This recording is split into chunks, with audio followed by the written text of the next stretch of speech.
Falta pouco para acabar o ano, mas empresários, analistas de mercado e investidores não veem a hora de 2017 chegar. Com o ritmo fraco da economia, é consenso que este já é um ano perdido em termos econômicos.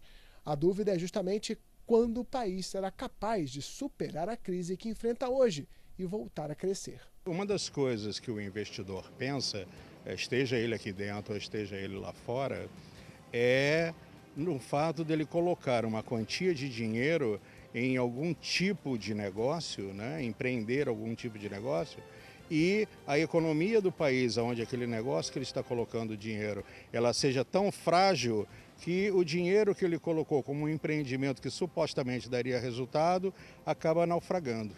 Então, o receio de você colocar como investidor qualquer quantia num país onde a insegurança é total, freia o nível de investimento. O que está se fazendo hoje na economia é exatamente o contrário, se acenando tanto internamente quanto externamente e dizendo, olha pessoal, as coisas não são mais como eram, né? Vocês podem olhar daqui para frente, se não quiserem fazer agora, podem fazer daqui a um tempo, percebam como as coisas estão mudando e, por favor, tragam seus investimentos que o Brasil é um país viável, sempre foi, mas, infelizmente, no meio do caminho houve uma mácula, né? Houve alguma tempestade que modificou o panorama do Brasil, mas o Brasil não é aquilo, o Brasil é o que está aí para frente. O governo Temer tem a expectativa de diminuição na taxa de juros.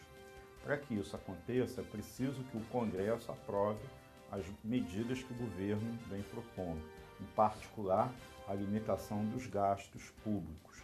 Então hoje todo governante quer gastar, né? E as eleições para a prefeitura de 2016 acentuaram essa necessidade de obras. Todo governante que sai quer entregar a casa arrumada, a casa bem feita, tinha interesses com seu grupo político de reeleição ou de eleição dos seus colegas de partido, do seu grupo de apoio político. Então isso tudo pesa e o governo fica refém dessa situação. Havendo a aprovação de algumas dessas medidas consideradas cruciais para a economia, é bastante provável que o governo tenha condições de começar a diminuir a taxa de juros ao final do ano de 2016. Então isso projeta para 2017 um cenário de queda gradual nas taxas de juros. A inflação, que é o aumento de preços, já dá algum sinal de que está caindo, né? Então, na verdade, a inflação cair não significa diminuição de preço, significa que eles estão aumentando cada vez menos. Então, você teria um processo de diminuição de taxa de juros e desaceleração da inflação, que é o ritmo do aumento em que os preços são remarcados na economia. Esse cenário é que projeta uma expectativa de reversão do quadro da economia em 2017. Isso significa dizer que em determinado momento do ano que vem, nós deveremos parar de cair e começar a crescer. Isso não significa que nós vamos voltar para o patamar anterior, mas é que a gente vai parar de descer e vai começar a subir. É mais ou menos assim, eu estava aqui, eu caí até aqui e agora eu continuo caindo, mas cada vez mais lentamente, até uma hora que eu começo a parar de cair e começo a subir. Então, em 2017, a gente vai fazer essa curva de inflexão, vai parar de cair para começar a subir. Acabar com a crise é um pouco difícil de prever, mas a gente já tem aí alguns sinais que apontam uma melhoria. Por exemplo, a inflação para o final de 2015 ela está projetada em 7% ao ano, né? E, enquanto que a projeção para 2017 é de 5% ao ano. Ambas as projeções elas indicam inflação acima da meta de 4,5% ao ano, que é a meta estipulada pelo governo. Então, a gente acredita que a partir de 2018, apesar de que antes nós já estimamos nos deparar com informações, com notícias assim melhores, mas 2018 seria mais seguro dizer. Essa crise, ela tem aí esses 50, 60 anos e, na verdade, ela não tem um norte, uma data prevista para poder terminar.